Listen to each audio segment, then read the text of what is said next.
ಸಾಕು, ಇದನ್ನೇ ಸರಿಯಾದ ಅವಕಾಶ ಎಂದುಕೊಂಡ ನಾನು. ಲಕ್ಷ್ಮಿ ಅಮ್ಮ ಮನೆಯಲ್ಲಿ ಇಲ್ಲ ಎಂಬುದು ಖಚಿತವಾದ ತಕ್ಷಣ ಇಡೀ ಮನೆಯನ್ನು ಎಚ್ಚರಿಕೆಯಿಂದ ಪರಿಶೀಲಿಸಲು ಆರಂಭಿಸಿದೆ. ಮೊದಲು ಡ್ರಾಯಿಂಗ್ ರೂಮ್ ನೋಡಿದೆ, ನಂತರ ಸ್ಟೋರ್ ರೂಮ್, ಅದಾದ ಬಳಿಕ ಉಳಿದ ಎಲ್ಲಾ ಕೊಠಡಿಗಳನ್ನು ಒಂದೊಂದಾಗಿ ಪರಿಶೀಲಿಸಿದೆ. ಆದರೆ ಯಾವುದೇ ಅನುಮಾನಾಸ್ಪದ ವಸ್ತು ಸಿಗಲಿಲ್ಲ.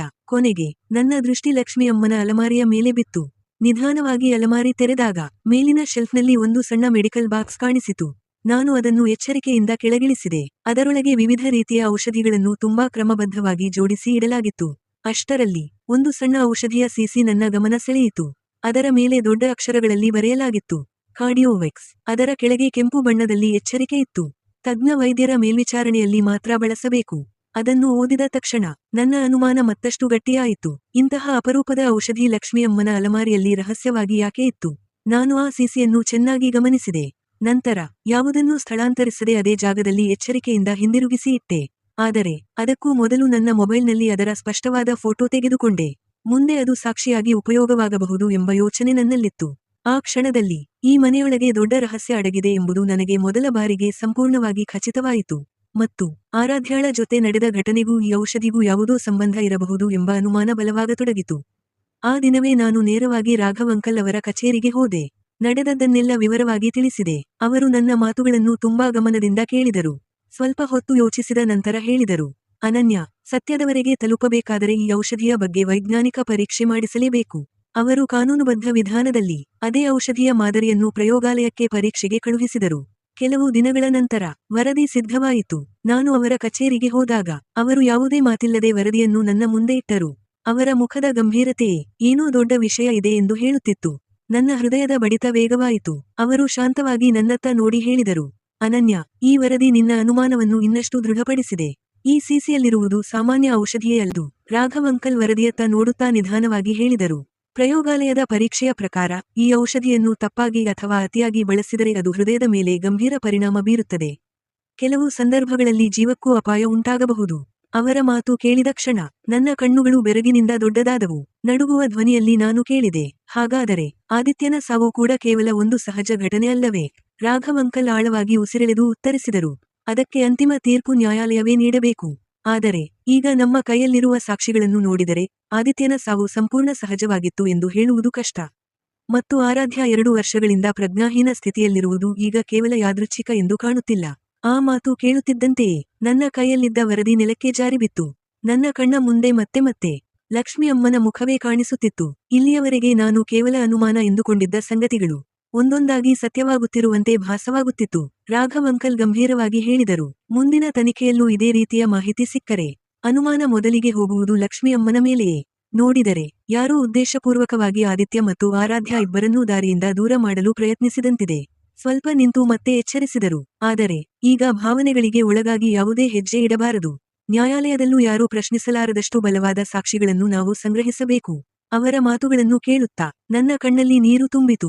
ಈಗ ನನಗೆ ಸ್ಪಷ್ಟವಾಗಿತ್ತು, ನಾನು ನನ್ನ ಮನೆ ಎಂದು ನಂಬಿದ್ದ ಅದೇ ಮನೆಯ ಗೋಡೆಗಳ ಹಿಂದೆ ನನ್ನ ಜೀವನವನ್ನೇ ಬದಲಿಸುವ ಭಯಾನಕ ರಹಸ್ಯ ಅಡಗಿತ್ತು.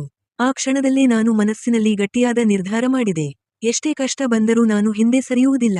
ಈ ಸಂಚಿನ ನಿಜವಾದ ಮುಖವನ್ನು ಎಲ್ಲರ ಮುಂದೆ ತರುತ್ತೇನೆ. ಆದಿತ್ಯ ಮತ್ತು ಆರಾಧ್ಯಾಳಿಗೆ ನಡೆದ ಅನ್ಯಾಯಕ್ಕೆ ಖಂಡಿತ ನ್ಯಾಯ ದೊರಕಿಸುತ್ತೇನೆ. ಮರುದಿನ ಎಂದಿನಂತೆ ಆರಾಧ್ಯಾಳನ್ನು ಭೇಟಿಯಾಗುವ ನೆಪದಲ್ಲಿ ಮತ್ತೆ ಆಸ್ಪತ್ರೆಗೆ ಹೋದೆ. ಆದರೆ ಈ ಬಾರಿ ನನ್ನ ಉದ್ದೇಶ ಕೇವಲ ಅವಳನ್ನು ನೋಡುವುದಷ್ಟೇ ಅಲ್ಲ. ಈ ರಹಸ್ಯದ ಇನ್ನೊಂದು ಪ್ರಮುಖ ಸುಳಿವು ಹುಡುಕುವುದೇ ನನ್ನ ಗುರಿಯಾಗಿತ್ತು. ನಾನು ಎಂದಿನಂತೆ ಕೆಲವು ನಿಮಿಷಗಳು ಆರಾಧ್ಯಾಳ ಹಾಸಿಗೆಯ ಪಕ್ಕದಲ್ಲಿ ಕುಳಿತೆ. ಅವಳ ತಲೆಯ ಮೇಲೆ ಮೃದುವಾಗಿ ಕೈಯಾಡಿಸಿ ಮನಸ್ಸಿನಲ್ಲೇ ಹೇಳಿಕೊಂಡೆ, ಆರಾಧ್ಯ, ಧೈರ್ಯವಾಗಿರು. ನಿನ್ನನ್ನು ಈ ಸ್ಥಿತಿಯಿಂದ ಖಂಡಿತ ಹೊರತೆಗೆದು ತರುತ್ತೇನೆ. ಸ್ವಲ್ಪ ಹೊತ್ತಿನ ನಂತರ ನಾನು ಆಸ್ಪತ್ರೆಯ ಕ್ಯಾಂಟೀನ್ಗೆ ಹೋದೆ. ಒಂದು ಮೂಲೆಯಲ್ಲಿ ಕುಳಿತು ಆಳವಾಗಿ ಯೋಚಿಸುತ್ತಿದ್ದೆ. ಈ ಆಸ್ಪತ್ರೆಯಲ್ಲಿ ಸತ್ಯ ಹೇಳಲು ಹೆದರದ ಒಬ್ಬ ವ್ಯಕ್ತಿಯಾದರೂ ಇರಲೇಬೇಕು. ಅಷ್ಟರಲ್ಲಿ ನನ್ನ ಗಮನ ಒಬ್ಬ ನರ್ಸ್ನ ಮೇಲೆ ಬಿತ್ತು. ಅವಳನ್ನು ನಾನು ಈ ಮೊದಲು ಹಲವು ಬಾರಿ ಆರಾಧ್ಯಾಳ ಕೊಠಡಿಯಲ್ಲಿ ನೋಡಿದ್ದೆ. ಅವಳು ಡ್ಯೂಟಿಯಲ್ಲಿ ಇದ್ದಾಗ ಉಳಿದವರಿಗಿಂತ ಹೆಚ್ಚು ಕಾಳಜಿಯಿಂದ ಆರಾಧ್ಯಾಳನ್ನು ನೋಡಿಕೊಳ್ಳುತ್ತಿದ್ದಳು. ಅವಳ ಮುಖದಲ್ಲಿ ಕರುಣೆ ಮತ್ತು ಪ್ರಾಮಾಣಿಕತೆ ಸ್ಪಷ್ಟವಾಗಿ ಕಾಣಿಸುತ್ತಿತ್ತು. ಆ ಕ್ಷಣ ಬಹುಶಃ ಇವಳನ್ನೇ ನಾನು ನಂಬಬಹುದು ಎಂಬ ಭಾವನೆ ಮೂಡಿತು. ನಾನು ನಿಧಾನವಾಗಿ ಅವಳ ಬಳಿಗೆ ಹೋಗಿ ನಗುತ್ತಾ ಕೇಳಿದೆ, ನಿನಗೆ ಸ್ವಲ್ಪ ಸಮಯ ಇದ್ದರೆ ನಿನ್ನ ಜೊತೆ ಒಂದು ಮುಖ್ಯ ವಿಷಯ ಮಾತನಾಡಬೇಕಿತ್ತು. ಅವಳು ಮೊದಲು ಸುತ್ತಮುತ್ತ ಎಚ್ಚರಿಕೆಯಿಂದ ನೋಡಿದಳು. ನಂತರ ನನ್ನೊಂದಿಗೆ ಕ್ಯಾಂಟೀನ್ನ ಒಂದು ನಿಶ್ಶಬ್ದ ಮೂಲೆಗೆ ಬಂದು ಕುಳಿತಳು. ನಾನು ಸಹಜವಾಗಿ ಕೇಳಿದೆ, ನೀನು ಇಲ್ಲಿ ಎಷ್ಟು ವರ್ಷಗಳಿಂದ ಕೆಲಸ ಮಾಡುತ್ತಿದ್ದೀಯಾ? ಅವಳು ಮೃದುವಾಗಿ ಉತ್ತರಿಸಿದಳು, ಮ್ಯಾಡಮ್, ನಾನು ಇಲ್ಲಿ ಕೆಲಸಕ್ಕೆ ಸೇರಿ ಇನ್ನೂ ಕೆಲವು ತಿಂಗಳುಗಳಷ್ಟೇ ಆಗಿದೆ. ನಾನು ಮತ್ತೆ ಕೇಳಿದೆ, ಆರಾಧ್ಯಾಳ ಆರೋಗ್ಯದಲ್ಲಿ ಯಾವಾಗಾದರೂ ಚಿಕ್ಕ ಬದಲಾವಣೆ ಕಂಡಿದೆಯಾ? ಅವಳು ಏನನ್ನಾದರೂ ಅನುಭವಿಸುತ್ತಿದ್ದಾಳೆ ಎಂದು ನಿನಗೆ ಅನಿಸಿದೆಯಾ? ನರ್ಸ್ ಕೆಲವು ಕ್ಷಣ ಮೌನವಾಗಿದ್ದಳು. ಏನೂ ಹೇಳಬೇಕೋ ಬೇಡವೋ ಎಂದು ಯೋಚಿಸುತ್ತಿರುವಂತೆ ಕಾಣುತ್ತಿತ್ತು. ಕೊನೆಗೆ ತುಂಬಾ ನಿಧಾನವಾಗಿ ಹೇಳಿದಳು, ಮ್ಯಾಡಮ್, ನಾನು ಒಂದು ವಿಷಯ ಹೇಳುತ್ತೇನೆ. ಆದರೆ ದಯವಿಟ್ಟು ನನ್ನ ಹೆಸರು ಎಲ್ಲೂ ಹೇಳಬೇಡಿ. ಆಸ್ಪತ್ರೆಯವರಿಗೆ ನಾನು ನಿಮ್ಮೊಂದಿಗೆ ಮಾತನಾಡಿದ್ದೇನೆ ಎಂದು ಗೊತ್ತಾದರೆ ನನ್ನ ಕೆಲಸವೇ ಹೋಗಬಹುದು. ನಾನು ಅವಳಿಗೆ ಧೈರ್ಯ ತುಂಬಿದೆ. ಚಿಂತಿಸಬೇಡ, ನಿನ್ನ ಹೆಸರು ಯಾರಿಗೂ ಗೊತ್ತಾಗುವುದಿಲ್ಲ. ಅದನ್ನು ಕೇಳಿದ ನಂತರ ಅವಳು ನಿಧಾನವಾಗಿ ಹೇಳ್ತೊಡಗಿದಳು. ನಾನು 2-3 ಬಾರಿ ಆರಾಧ್ಯಾಳ ಬೆರಳುಗಳಲ್ಲಿ ತುಂಬಾ ಸಣ್ಣ ಚಲನೆ ನೋಡಿದ್ದೇನೆ. ಅವಳ ಕಣ್ಣಿನ ರೆಪ್ಪೆಗಳಲ್ಲೂ ಸ್ವಲ್ಪ ಬದಲಾವಣೆ ಕಾಣಿಸಿಕೊಂಡಿತ್ತು. ನಾನು ಈ ವಿಷಯವನ್ನು ವೈದ್ಯರಿಗೆ ಹೇಳಲು ಪ್ರಯತ್ನಿಸಿದಾಗ ಅವರು ನನ್ನನ್ನು ಮೌನವಾಗಿರಲು ಹೇಳಿದರು. ಸ್ವಲ್ಪ ಹೊತ್ತು ನಿಂತು ಅವಳು ಮತ್ತೊಂದು ಮಾತು ಹೇಳಿದಳು. ಇನ್ನೊಂದು ವಿಷಯವು ನಿಮಗೆ ತಿಳಿದಿರಬೇಕು. ಪ್ರತಿ ಬಾರಿ ಲಕ್ಷ್ಮಿ ಅಮ್ಮ ಆಸ್ಪತ್ರೆಗೆ ಬಂದಾಗ ಅವರು ವೈದ್ಯರ ಜೊತೆ ಪ್ರತ್ಯೇಕವಾಗಿ ಮಾತನಾಡುತ್ತಾರೆ. ಮತ್ತೆ ಮತ್ತೆ ಒಂದೇ ಮಾತು ಹೇಳುತ್ತಾರೆ. ಅವಳನ್ನು ಇದೇ ಸ್ಥಿತಿಯಲ್ಲಿ ಇರಿಸಿ. ಚಿಕಿತ್ಸೆಗಾಗಿ ಹೆಚ್ಚುವರಿ ಪ್ರಯತ್ನ ಮಾಡುವ ಅಗತ್ಯವಿಲ್ಲ. ಭಾಗ 27. ಈಗ ಹೇಗೆ ಚಿಕಿತ್ಸೆ ನಡೆಯುತ್ತಿದೆಯೋ ಹಾಗೆಯೇ ಮುಂದುವರಿಸಿ. ನರ್ಸ್ ಹೇಳಿದ ಆ ಒಂದು ವಾಕ್ಯ ಕೇಳುತ್ತಿದ್ದಂತೆ ನನ್ನ ಹೃದಯದ ಬಡಿತ ಮತ್ತಷ್ಟು ವೇಗವಾಯಿತು. ಈಗ ನನ್ನ ಅನುಮಾನ ಬಹುತೇಕ ನಂಬಿಕೆಯಾಗಿತ್ತು. ನಾನು ಆತುರದಿಂದ ಕೇಳಿದೆ, ನಿನಗೆ ಈ ವಿಷಯದಲ್ಲಿ ಸಂಪೂರ್ಣ ಖಚಿತವೇ? ಅವಳು ಯಾವುದೇ ಹಿಂಜರಿಕೆಯಿಲ್ಲದೆ ತಲೆಯಾಡಿಸಿದಳು. ಹೌದು ಮ್ಯಾಡಮ್, ನಾನು ಇದನ್ನೆಲ್ಲ ನನ್ನ ಕಣ್ಣಾರೆ ನೋಡಿದ್ದೇನೆ. ಅವರ ಮಾತನ್ನು ನನ್ನ ಕಿವಿಯಿಂದಲೇ ಕೇಳಿದ್ದೇನೆ. ಆದರೆ ಇದಕ್ಕಿಂತ ಹೆಚ್ಚು ಹೇಳಲು ನನಗೆ ಸಾಧ್ಯವಿಲ್ಲ. ನನ್ನ ಕೆಲಸವು ನನಗೆ ಮುಖ್ಯ. ಅಷ್ಟೇ ಹೇಳಿ ಅವಳು ತಕ್ಷಣ ಅಲ್ಲಿಂದ ಹೊರಟು ಹೋದಳು. ನಾನು ಮಾತ್ರ ಕ್ಯಾಂಟೀನಲ್ಲೇ ಬಹಳ ಹೊತ್ತು ಮೌನವಾಗಿ ಕುಳಿತಿದ್ದೆ. ಇನ್ನೊಂದು ಪ್ರಮುಖ ಸತ್ಯ ನನ್ನ ಮುಂದೆ ಬಂದು ನಿಂತಿತ್ತು. ಅದೇ ಸಂಜೆ ನಾನು ನೇರವಾಗಿ ರಾಘವ್ ಅಂಕಲ್ ಅವರ ಕಚೇರಿಗೆ ಹೋದೆ. ನರ್ಸ್ ಹೇಳಿದ ಪ್ರತಿಯೊಂದು ಮಾತನ್ನೂ ವಿವರವಾಗಿ ತಿಳಿಸಿದೆ. ಅವರು ಸಂಪೂರ್ಣ ವಿಷಯವನ್ನು ಗಮನದಿಂದ ಕೇಳಿದರು. ಸ್ವಲ್ಪ ಹೊತ್ತು ಯೋಚಿಸಿದ ನಂತರ ಅವರ ಮುಖದಲ್ಲಿ ಸಣ್ಣ ನಗು ಮೂಡಿತು. ಅವರು ಹೇಳಿದರು, ಅನನ್ಯ, ಬಹುಶಃ ಈಗ ನಮಗೆ ಸರಿಯಾದ ದಾರಿ ಸಿಕ್ಕಿದೆ. ನನ್ನ ಆತ್ಮೀಯ ಸ್ನೇಹಿತರಾದ ಡಾ. ಅರವಿಂದ್ ಶೆಟ್ಟಿ ಇದ್ದಾರೆ. ಅವರು ಈ ನಗರದ ಅತ್ಯಂತ ಅನುಭವಿ ನರವೈದ್ಯರಲ್ಲಿ ಒಬ್ಬರು. ಕೋಮಾ ಮತ್ತು ಮೆದುಳಿಗೆ ಸಂಬಂಧಿಸಿದ ಗಂಭೀರ ಪ್ರಕರಣಗಳಲ್ಲಿ ಅವರಿಗೆ ಅಪಾರ ಅನುಭವವಿದೆ. ನಾವು ಹಲವಾರು ಪ್ರಕರಣಗಳಲ್ಲಿ ಒಟ್ಟಿಗೆ ಕೆಲಸ ಮಾಡಿದ್ದೇವೆ. ನಂತರ ಅವರು ಗಂಭೀರವಾಗಿ ಹೇಳಿದರು, ನನ್ನ ಅನಿಸಿಕೆಯಲ್ಲಿ ಆರಾಧ್ಯಾಳನ್ನು ಒಮ್ಮೆ ಅವರಿಂದ ಪರೀಕ್ಷಿಸಲೇಬೇಕು. ಇಲ್ಲಿಯವರೆಗೆ ಅವಳಿಗೆ ಸರಿಯಾದ ಚಿಕಿತ್ಸೆ ಸಿಕ್ಕಿಲ್ಲ ಎಂಬ ಸಾಧ್ಯತೆಯನ್ನು ನಾವು ನಿರ್ಲಕ್ಷ್ಯ ಮಾಡಬಾರದು. ನಾನು ಈಗಲೇ ಅವರಿಗೆ ಕರೆ ಮಾಡುತ್ತೇನೆ. ಅವರು ಒಪ್ಪಿದರೆ ಯಾರಿಗೂ ಅನುಮಾನ ಬಾರದಂತೆ ಆಸ್ಪತ್ರೆಗೆ ಕರೆದುಕೊಂಡು ಹೋಗೋಣ. ಅವರ ಮಾತು ಕೇಳಿದ ಕೂಡಲೇ ನನ್ನೊಳಗೆ ಮತ್ತೆ ಆಶಾಕಿರಣ ಮೂಡಿತು. ಮರುದಿನ ರಾಘವ್ ಅಂಕಲ್ ಡಾ. ಅರವಿಂದ್ ಶೆಟ್ಟಿಯವರನ್ನು ಕರೆದುಕೊಂಡು ಆಸ್ಪತ್ರೆಗೆ ಬಂದರು. ನಾನು ಆಗಲೇ ಆರಾಧ್ಯಾಳ ಕೊಠಡಿಯ ಹೊರಗೆ ಅವರಿಗಾಗಿ ಕಾಯುತ್ತಿದ್ದೆ. ಆ ದಿನ ಅದೃಷ್ಟವೂ ನಮ್ಮ ಪರವಾಗಿತ್ತು. ನಾವು ಬಂದ ಸಮಯದಲ್ಲಿ ಮುಖ್ಯ ವೈದ್ಯರು ಆಸ್ಪತ್ರೆಯಲ್ಲಿ ಇರಲಿಲ್ಲ. ಸಾಮಾನ್ಯವಾಗಿ ಅಲ್ಲೇ ಇರುವ ಸಿಬ್ಬಂದಿಯೂ ಬೇರೆ ಕೆಲಸಕ್ಕೆ ಹೋಗಿದ್ದ. ಡ್ಯೂಟಿಯಲ್ಲಿ ಇದ್ದದ್ದು ನಮಗೆ ಸಹಾಯ ಮಾಡುತ್ತಿದ್ದ ಅದೇ ನರ್ಸ್. ಅವಳು ಯಾರಿಗೂ ಅನುಮಾನ ಬಾರದಂತೆ ಡಾ. ಅರವಿಂದ್ ಅವರನ್ನು ನೇರವಾಗಿ ಆರಾಧ್ಯಾಳ ಕೊಠಡಿಗೆ ಕರೆದುಕೊಂಡು ಹೋದಳು. ಕೊಠಡಿಯೊಳಗೆ ಹೋದ ತಕ್ಷಣ ಡಾಕ್ಟರ್ ಮೊದಲು ಕಳೆದ 2 ವರ್ಷಗಳ ಎಲ್ಲಾ ವೈದ್ಯಕೀಯ ದಾಖಲೆಗಳನ್ನು ಒಂದೊಂದಾಗಿ ಪರಿಶೀಲಿಸಲು ಆರಂಭಿಸಿದರು. ಪ್ರತಿಯೊಂದು ವರದಿ, ಪ್ರತಿಯೊಂದು ಪರೀಕ್ಷೆ, ಪ್ರತಿಯೊಂದು ಔಷಧಿಯ ವಿವರ ಯಾವುದನ್ನೂ ಬಿಡದೆ ಗಮನದಿಂದ ಓದಿದರು. ನಂತರ ಆರಾಧ್ಯಾಳ ಕಣ್ಣಿನ ಪ್ರತಿಕ್ರಿಯೆಯನ್ನು ಪರೀಕ್ಷಿಸಿದರು. ಕೈ ಮತ್ತು ಕಾಲುಗಳ ಸೂಕ್ಷ್ಮ ಚಲನೆಯನ್ನು ಗಮನಿಸಿದರು. ದೇಹದ ರಿಫ್ಲೆಕ್ಸ್ಗಳನ್ನು ಪರಿಶೀಲಿಸಿದರು. ಯಂತ್ರಗಳಲ್ಲಿ ಕಾಣಿಸುತ್ತಿದ್ದ ಎಲ್ಲಾ ರೀಡಿಂಗ್ಗಳನ್ನು ಸೂಕ್ಷ್ಮವಾಗಿ ಅವಲೋಕಿಸಿದರು. ಅದಾದ ಬಳಿಕ ಕಳೆದ ಹಲವು ತಿಂಗಳುಗಳಿಂದ ನೀಡಲಾಗಿದ್ದ ಔಷಧಿಗಳ ದಾಖಲೆಯನ್ನು ತರಿಸಿಕೊಂಡರು. ವೈದ್ಯರು ಬರೆದಿದ್ದ ಪ್ರತಿಯೊಂದು ಟಿಪ್ಪಣಿಯನ್ನು ಬಹಳ ಎಚ್ಚರಿಕೆಯಿಂದ ಓದಲು ಆರಂಭಿಸಿದರು. ಪರಿಶೀಲನೆ ಆರಂಭಿಸಿದ ಕೆಲವೇ ನಿಮಿಷಗಳಲ್ಲಿ ಡಾ. ಅರವಿಂದ್ ಶೆಟ್ಟಿಯವರ ಮುಖದಲ್ಲಿ ಅನುಮಾನದ ಛಾಯೆ ಕಾಣಿಸತೊಡಗಿತು. ಕೆಲವು ವೈದ್ಯಕೀಯ ದಾಖಲೆಗಳು ಅವರಿಗೆ ಮೊದಲಿನಿಂದಲೇ ಸರಿಹೊಂದದಂತೆ ಅನಿಸಿದವು. ತಕ್ಷಣವೇ ಅವರು ಹೇಳಿದರು, ಕೆಲವು ಹೊಸ ನ್ಯೂರೋಲಾಜಿಕಲ್ ಪರೀಕ್ಷೆಗಳು ಮತ್ತು ಸ್ಕ್ಯಾನ್ಗಳನ್ನು ಮಾಡಿಸಬೇಕು. ಆರಾಧ್ಯಾಳ ಇಂದಿನ ನಿಜವಾದ ಸ್ಥಿತಿ ಏನು ಎಂಬುದು ಸ್ಪಷ್ಟವಾಗಬೇಕು. ಸುಮಾರು 1 ಗಂಟೆಯವರೆಗೆ ಅವರು ಅತ್ಯಂತ ಎಚ್ಚರಿಕೆಯಿಂದ ಆರಾಧ್ಯಾಳನ್ನು ಪರೀಕ್ಷಿಸುತ್ತಲೇ ಇದ್ದರು. ನಾನು ಮತ್ತು ರಾಘವ್ ಅಂಕಲ್ ಕೊಠಡಿಯ ಹೊರಗೆ ಆತಂಕದಿಂದ ಕಾಯುತ್ತಿದ್ದೆವು. ಪ್ರತಿ ನಿಮಿಷವೂ 1 ಗಂಟೆಯಂತೆ ಭಾಸವಾಗುತ್ತಿತ್ತು. ಕೊನೆಗೆ ಕೊಠಡಿಯ ಬಾಗಿಲು ನಿಧಾನವಾಗಿ ತೆರೆದಿತು. ಡಾ. ಅರವಿಂದ್ ಹೊರಗೆ ಬಂದರು. ಈ ಬಾರಿ ಅವರ ಮುಖದಲ್ಲಿ ಮೊದಲಿನಷ್ಟು ಗಂಭೀರತೆ ಇರಲಿಲ್ಲ. ಅದರ ಬದಲಿಗೆ ಒಂದು ಸಣ್ಣ ಆಶಾಕಿರಣ ಸ್ಪಷ್ಟವಾಗಿ ಕಾಣಿಸುತ್ತಿತ್ತು. ಅವರು ನನ್ನತ್ತ ನೋಡಿ ಶಾಂತವಾಗಿ ಹೇಳಿದರು, ಅನನ್ಯ, ಆರಾಧ್ಯಾಳ ಸಂಪೂರ್ಣ ಪರೀಕ್ಷೆ ಮುಗಿದಿದೆ. ನಿನಗೆ ಸುಳ್ಳು ಭರವಸೆ ಕೊಡಲು ನಾನು ಬಯಸುವುದಿಲ್ಲ. ಆದರೆ ನನ್ನ ವೈದ್ಯಕೀಯ ಅಭಿಪ್ರಾಯದ ಪ್ರಕಾರ ಇನ್ನೂ ಆಶೆ ಉಳಿದಿದೆ. ನನ್ನ ಹೃದಯದ ಬಡಿತ ವೇಗವಾಯಿತು. ಅವರು ಮುಂದುವರೆಸಿದರು, ಪರೀಕ್ಷೆಯಲ್ಲಿ ಕೆಲವು ಪ್ರಮುಖ ಲಕ್ಷಣಗಳು ಕಂಡಿವೆ. ಅವಳ ಮೆದುಳು ಸಂಪೂರ್ಣವಾಗಿ ಕಾರ್ಯನಿರ್ವಹಿಸದ ಸ್ಥಿತಿಗೆ ಹೋಗಿಲ್ಲ. ಇದೀಗ ಸರಿಯಾದ ಚಿಕಿತ್ಸೆ ಆರಂಭಿಸಿದರೆ, ಅಗತ್ಯವಿಲ್ಲದೆ ನೀಡುತ್ತಿರುವ ಪ್ರಜ್ಞೆ ಕಳೆಸುವ ಔಷಧಿಗಳನ್ನು ನಿಲ್ಲಿಸಿದರೆ, ನಿಯಮಿತವಾಗಿ ಅವಳ ಆರೋಗ್ಯವನ್ನು ಗಮನಿಸಿ ಹೊಸ ವರದಿಗಳ ಆಧಾರದ ಮೇಲೆ ಚಿಕಿತ್ಸೆ ನೀಡಿದರೆ ಅವಳು ಚೇತರಿಸಿಕೊಳ್ಳುವ ಸಾಧ್ಯತೆ ಇನ್ನೂ ಇದೆ. ಆ ಮಾತು ಕೇಳಿದ ಕ್ಷಣ ನನ್ನ ಕಣ್ಣಲ್ಲಿ ನೀರು ತುಂಬಿತು. ನಡುಗುವ ಧ್ವನಿಯಲ್ಲಿ ಕೇಳಿದೆ, ಡಾಕ್ಟರ್, ನಿಜವಾಗಿಯೂ ಒಂದು ದಿನ ಆರಾಧ್ಯ ಕಣ್ಣು ತೆರೆಯಬಹುದಾ? ಡಾ. ಅರವಿಂದ್ ಸಣ್ಣ ನಗುವಿನೊಂದಿಗೆ ಉತ್ತರಿಸಿದರು. ಆಶೆ ಇರುವವರೆಗೆ ಚಿಕಿತ್ಸೆ ನಿಲ್ಲಿಸಬಾರದು. ಈ ಪ್ರಕರಣದಲ್ಲಿ ಆ ಆಶೆ ಇನ್ನೂ ಜೀವಂತವಾಗಿದೆ. ಅವಳು ಎಷ್ಟು ದಿನಗಳಲ್ಲಿ ಸಂಪೂರ್ಣ ಗುಣಮುಖಳಾಗುತ್ತಾಳೆ ಎಂದು ಈಗಲೇ ಹೇಳಲು ಸಾಧ್ಯವಿಲ್ಲ. ಆದರೆ ಒಂದು ವಿಷಯವನ್ನು ಮಾತ್ರ ಖಚಿತವಾಗಿ ಹೇಳಬಹುದು. ಈ ರೋಗಿಯನ್ನು ಗುಣವಾಗುವುದಿಲ್ಲ ಎಂದು ನಿರ್ಧರಿಸಿ ಬಿಟ್ಟುಬಿಡುವುದು ದೊಡ್ಡ ತಪ್ಪಾಗಿತ್ತು. ಸರಿಯಾದ ಚಿಕಿತ್ಸೆ ಮುಂದುವರಿದರೆ ಅವಳು ಚೇತರಿಸಿಕೊಳ್ಳುವ ಉತ್ತಮ ಅವಕಾಶಗಳಿವೆ. ಆ ಮಾತು ಕೇಳಿದ ಕೂಡಲೇ ನನ್ನ ಕಣ್ಣಿಂದ ಸಂತೋಷದ ಕಣ್ಣೀರು ಹರಿಯತೊಡಗಿತು. ಕಳೆದ 2 ವರ್ಷಗಳಲ್ಲಿ ಮೊದಲ ಬಾರಿಗೆ ಒಬ್ಬ ವೈದ್ಯರು ನಿರಾಶೆಯ ಬದಲು ನಮಗೆ ಆಶೆಯ ಮಾತು ಹೇಳಿದ್ದರು. ಆ ಕ್ಷಣ ನನ್ನ ಮನಸ್ಸಿನಲ್ಲಿ ಒಂದೇ ಒಂದು ಭಾವನೆ ಮೂಡಿತು. ದೇವರು ಇನ್ನೂ ಆರಾಧ್ಯಾಳ ಜೀವನದ ಬಾಗಿಲನ್ನು ಸಂಪೂರ್ಣವಾಗಿ ಮುಚ್ಚಿರಲಿಲ್ಲ. ಅವಳಿಗಾಗಿ ಇನ್ನೂ ಒಂದು ಹೊಸ ಬೆಳಕಿನ ದಾರಿಯನ್ನು ತೆರೆದಿಟ್ಟಿದ್ದರು. ಆ ಕ್ಷಣದಲ್ಲೇ ನಾನು ಮನಸ್ಸಿನಲ್ಲಿ ಗಟ್ಟಿಯಾದ ನಿರ್ಧಾರ ಮಾಡಿದೆ. ಎಷ್ಟೇ ಕಷ್ಟಗಳು ಬಂದರೂ, ಎಷ್ಟೇ ಅಡೆತಡೆಗಳು ಎದುರಾದರೂ ನಾನು ಹಿಂದೆ ಸರಿಯುವುದಿಲ್ಲ. ಆರಾಧ್ಯಾಳಿಗೆ ಸರಿಯಾದ ಚಿಕಿತ್ಸೆ ಕೊಡಿಸುತ್ತೇನೆ. ಕಳೆದ 2 ವರ್ಷಗಳಿಂದ ಅವಳ ಜೀವನದ ಜೊತೆ ಆಟವಾಡಿದವರು ಯಾರು ಎಂಬ ಸತ್ಯವನ್ನು ಜಗತ್ತಿನ ಮುಂದೆ ತರುತ್ತೇನೆ. ಆ ದೃಢನಿಶ್ಚಯದೊಂದಿಗೆ ನಾನು ಮನೆಗೆ ಹಿಂದಿರುಗಿದೆ. ಆದರೆ ಮನೆಯ ಗೇಟ್ ಬಳಿ ಕಂಡ ದೃಶ್ಯ ನನ್ನನ್ನು ಬೆಚ್ಚಿ ಬೀಳಿಸಿತು. ಲಕ್ಷ್ಮಿ ಅಮ್ಮ ಆಗಲೇ ಹೊರಗೆ ನಿಂತಿದ್ದರು. ನನ್ನ ಎಲ್ಲಾ ಸಾಮಾನುಗಳು, ಬ್ಯಾಗ್, ಸೂಟ್ಕೇಸ್ ಮತ್ತು ಉಳಿದ ವಸ್ತುಗಳೆಲ್ಲ ಮನೆಯ ಹೊರಗಡೆ ಇಡಲಾಗಿತ್ತು. ಕೆಲವು ಕ್ಷಣ ನನಗೆ ಏನೂ ಅರ್ಥವಾಗಲಿಲ್ಲ. ನಾನು ನಿಧಾನವಾಗಿ ಅವರ ಹತ್ತಿರ ಹೋದೆ. ಅವರು ಕೋಪದಿಂದ ನನ್ನತ್ತ ನೋಡಿ ಗಟ್ಟಿಯಾಗಿ ಹೇಳಿದರು, ಈ ಮನೆಯಿಂದ ಈಗಲೇ ಹೊರಟು ಹೋಗು. ಈ ಮನೆಯೊಂದಿಗೆ ನಿನಗೆ ಇನ್ನು ಯಾವುದೇ ಸಂಬಂಧವಿಲ್ಲ. ಆದಿತ್ಯ ಈಗ ಇಲ್ಲ, ಆದ್ದರಿಂದ ಈ ಮನೆಯಲ್ಲಿ ನಿನಗೆ ಸ್ಥಾನವೂ ಇಲ್ಲ. ಅವರ ಮಾತುಗಳು ನನ್ನ ಹೃದಯವನ್ನು ಚೂರಾಗಿಸಿದವು. ಆದರೆ ನಿಜ ಹೇಳಬೇಕೆಂದರೆ ನನ್ನನ್ನೇ ಸ್ವೀಕರಿಸದ ಆ ಮನೆಯಲ್ಲಿ ಉಳಿಯುವ ಆಸೆಯೂ ನನ್ನಲ್ಲಿರಲಿಲ್ಲ. ಆದರೂ ನನ್ನ ಮುಂದೆ ಒಂದು ದೊಡ್ಡ ಪ್ರಶ್ನೆ ನಿಂತಿತ್ತು. ಈಗ ನಾನು ಎಲ್ಲಿಗೆ ಹೋಗಲಿ? ಅಮ್ಮನನ್ನು, ಅಪ್ಪನನ್ನು ನಾನು ಮೊದಲೇ ಕಳೆದುಕೊಂಡಿದ್ದೆ. ನನ್ನನ್ನು ಆಶ್ರಯಿಸಬಲ್ಲವರು ಯಾರೂ ಉಳಿದಿರಲಿಲ್ಲ. ಸ್ವಲ್ಪ ಹೊತ್ತು ನನ್ನ ಸಾಮಾನುಗಳೊಂದಿಗೆ ರಸ್ತೆಯ ಬದಿಯಲ್ಲಿ ನಿಂತಿದ್ದೆ. ಆಗ ಹಠಾತ್ತನೆ ನನಗೆ ರಾಘವ್ ಅಂಕಲ್ ನೆನಪಾದರು. ನಾನು ಎಲ್ಲ ಸಾಮಾನುಗಳನ್ನು ತೆಗೆದುಕೊಂಡು ನೇರವಾಗಿ ಅವರ ಮನೆಗೆ ಹೋದೆ. ಅವರು ನನ್ನ ಸ್ಥಿತಿಯನ್ನು ನೋಡಿದ ತಕ್ಷಣ ಯಾವುದೇ ಪ್ರಶ್ನೆ ಕೇಳಲಿಲ್ಲ. ಶಾಂತವಾಗಿ ಮನೆಯೊಳಗೆ ಕರೆದುಕೊಂಡು ಹೋದರು. ನಂತರ ಮಮತೆಯಿಂದ ಹೇಳಿದರು, ಅನನ್ಯ, ಎಲ್ಲವೂ ಸರಿಯಾಗುವವರೆಗೆ ನೀನು ಇಲ್ಲೇ ಇರು. ಈ ಮನೆಯನ್ನು ನಿನ್ನ ಮನೆಯಂತೆಯೇ ಭಾವಿಸು. ಅವರ ಆ ಮಾತು ಕೇಳಿದ ಕ್ಷಣ ನನ್ನ ಕಣ್ಣಲ್ಲಿ ನೀರು ತುಂಬಿತು. ಏಕೆಂದರೆ ನನ್ನನ್ನು ನನ್ನವರು ತಳ್ಳಿಹಾಕಿದ ಸಮಯದಲ್ಲಿ ಒಬ್ಬ ಪರರೆ ನನಗೆ ನಿಜವಾದ ಆಸರೆಯಾಗಿದ್ದರು. ಆ ರಾತ್ರಿ ನನಗೆ ಒಂದು ಕ್ಷಣವೂ ನಿದ್ರೆ ಬರಲಿಲ್ಲ. ಮತ್ತೆ ಮತ್ತೆ ಆದಿತ್ಯನ ಮಾತುಗಳು, ಆರಾಧ್ಯಾಳ ಮುಖ ನನ್ನ ಕಣ್ಣ ಮುಂದೆ ತೇಲುತ್ತಲೇ ಇತ್ತು. ಮರುದಿನ ಬೆಳಗ್ಗೆ ನಾನು ಮತ್ತೆ ಆಸ್ಪತ್ರೆಯ ಕಡೆ ಹೊರಟೆ. ಈ ಬಾರಿ ನನ್ನ ಉದ್ದೇಶ ಒಂದೇ, ಹೇಗಾದರೂ ಮಾಡಿ ಆರಾಧ್ಯಾಳನ್ನು ಒಮ್ಮೆ ನೋಡುವುದು. ಆದರೆ ಒಳಗೆ ಹೋಗಲು ಮುಂದಾದ ತಕ್ಷಣ ಗೇಟ್ ಬಳಿ ಇದ್ದ ಒಬ್ಬ ನರ್ಸ್ ನನ್ನನ್ನು ತಡೆದಳು. ಅವಳು ಸಂಕೋಚದಿಂದ ಹೇಳಿದಳು, ಮ್ಯಾಡಮ್, ಕ್ಷಮಿಸಿ, ನಿಮಗೆ ಒಳಗೆ ಹೋಗಲು ಅನುಮತಿಯಿಲ್ಲ. ನಾನು ಆಶ್ಚರ್ಯದಿಂದ ಕೇಳಿದೆ, ಏಕೆ, ಏನಾಯಿತು? ಅವಳು ನಿಧಾನವಾಗಿ ಉತ್ತರಿಸಿದಳು, ಲಕ್ಷ್ಮಿ ಅಮ್ಮ ಸ್ಪಷ್ಟವಾಗಿ ಸೂಚನೆ ನೀಡಿದ್ದಾರೆ. ನಿಮ್ಮನ್ನು ಆಸ್ಪತ್ರೆಯೊಳಗೆ ಬಿಡಬಾರದೆಂದು ಹೇಳಿದ್ದಾರೆ. ನಾನು ಮಾತು ಕೇಳದಿದ್ದರೆ ನನ್ನ ಕೆಲಸವೇ ಹೋಗಬಹುದು. ಅವಳ ಮಾತು ಕೇಳುತ್ತಿದ್ದಂತೆ ನನ್ನೊಳಗಿನ ಕೋಪ ಉಕ್ಕಿಬಂದಿತು. ನನ್ನ ಮುಷ್ಟಿಯನ್ನು ಅಷ್ಟು ಬಿಗಿಯಾಗಿ ಹಿಡಿದೆ. ನನ್ನ ಉಗುರುಗಳು ಕೈಯೊಳಗೆ ಚುಚ್ಚಿದವು. ಆದರೂ ನಾನು ನನ್ನನ್ನು ನಿಯಂತ್ರಿಸಿಕೊಂಡೆ. ಒಂದು ದೀರ್ಘ ಉಸಿರು ತೆಗೆದುಕೊಂಡು ಹಿಂದಿರುಗಲು ಆರಂಭಿಸಿದೆ. ಅಷ್ಟರಲ್ಲಿ ನನ್ನ ದಾರಿಯನ್ನು ಒಬ್ಬ ವ್ಯಕ್ತಿ ಅಡ್ಡಗಟ್ಟಿದ.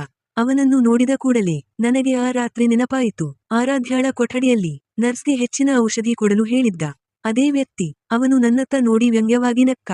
ನಂತರ ಹೇಳಿದ, ಬೇರೆಯವರ ವಿಷಯದಲ್ಲಿ ಮೂಗು ತೂರಿಸುವುದು ಒಳ್ಳೆಯದಲ್ಲ. ನಿನ್ನ ಕೆಲಸ ನೋಡಿಕೊಂಡರೆ ನಿನಗೆ ಅದೇ ಒಳಿತು.